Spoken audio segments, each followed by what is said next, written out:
So first part is Bohr's postulate, where the first postulate says the necessary centripetal force required for an electron to revolve around the nucleus is provided by the electrostatic force of attraction between positively charged nucleus and negatively charged electron.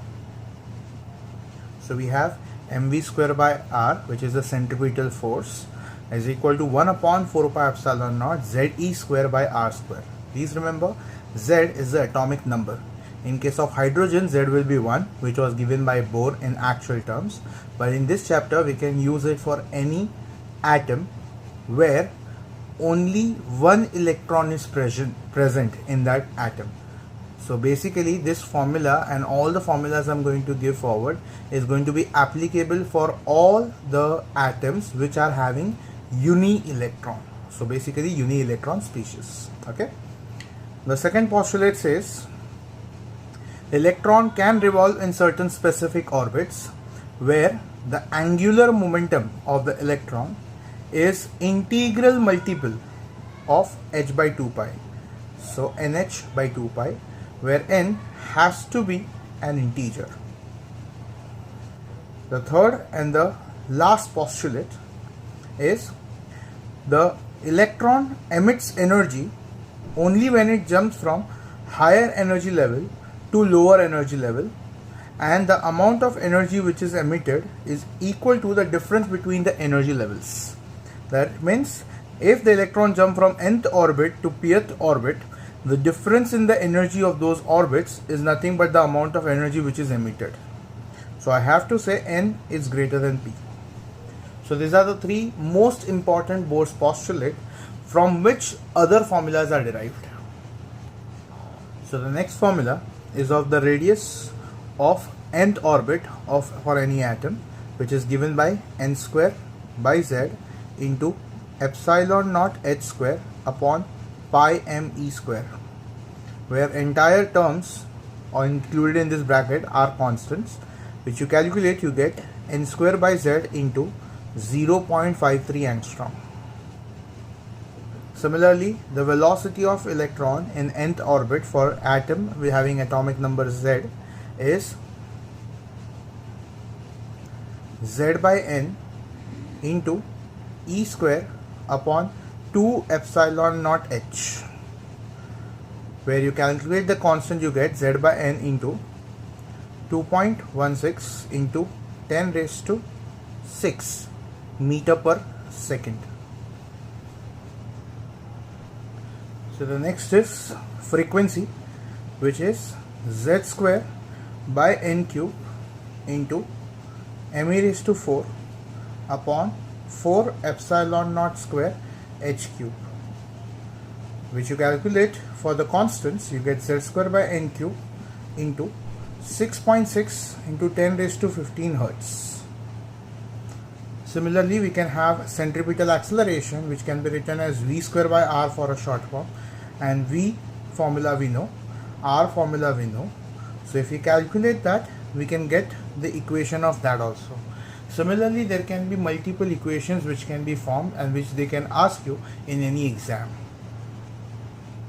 which becomes like this: z cube by n raised to 4 into pi me raised to 6 upon 4 epsilon naught cube h raised to 4, which value approximately is equal to 8 into 10 raised to 22.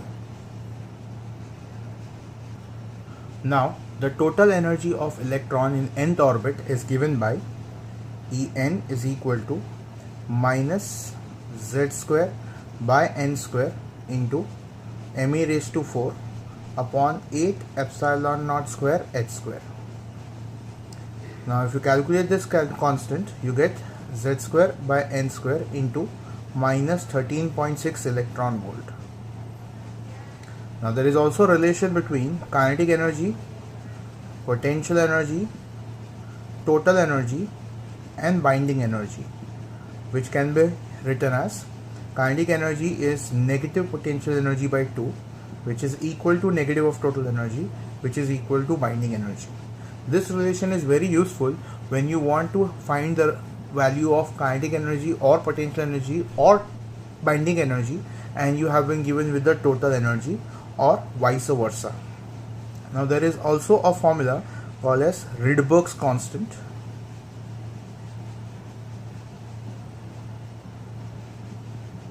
R, which is given by me raised to 4 upon 8 epsilon naught square Ch cube.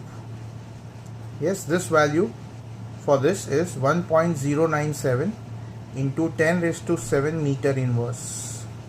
Now this is also used for the wavelength of the light emitted during the jumping of electrons from nth orbit to pth orbit, where 1 by lambda is given by z square r bracket 1 by p square minus 1 by n square. Now this formula is also very important as far as hydrogen emission spectrum is considered. Now the different values which you need to remember is E1, which is minus 13.6 electron volt, E2, which is minus 3.4 electron volt, E3, which is minus 1.51 electron volt, E4, which is minus 0.85 electron volt, E5, which is minus 0.54 electron volt, and E6, which is minus 0.38 electron volt. Along with this, all the name of the series: Lyman, Balmer, Paschen, Brackett, Pfund, for which P is 1, 2, 3, 4 and 5.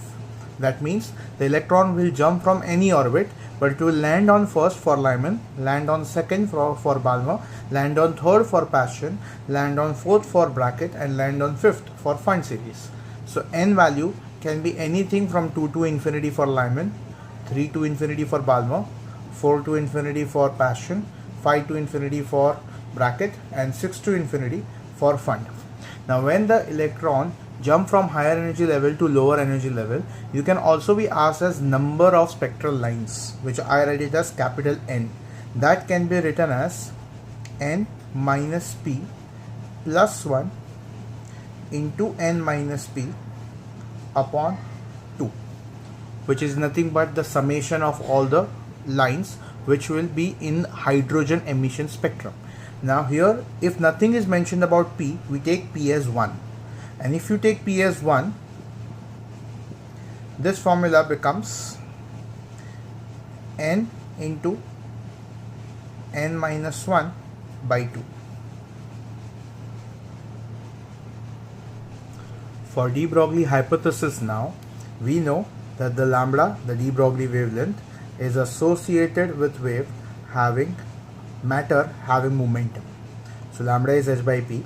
For any charged particle which is accelerated using the potential difference, the same formula can be written as lambda is equal to h by root of 2m qv, or this qv can be written as energy. And if it is electron, I can say lambda is equal to h by root of 2 mass of electron, charge of electron into v. This calculation, if we do for constants, we get 12.27 angstrom by root v, which is another formula to remember.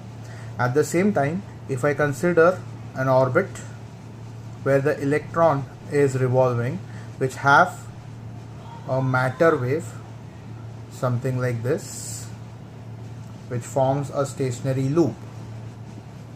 This loop is the reason why the electron is present in this loop as a satisfactory relation. If you remember the Bohr's postulate, which says mvr is nh by 2 pi, which actually from here it comes as 2 pi r is equal to n lambda. Now when you substitute lambda as h by p or h by mv, we came to this formula.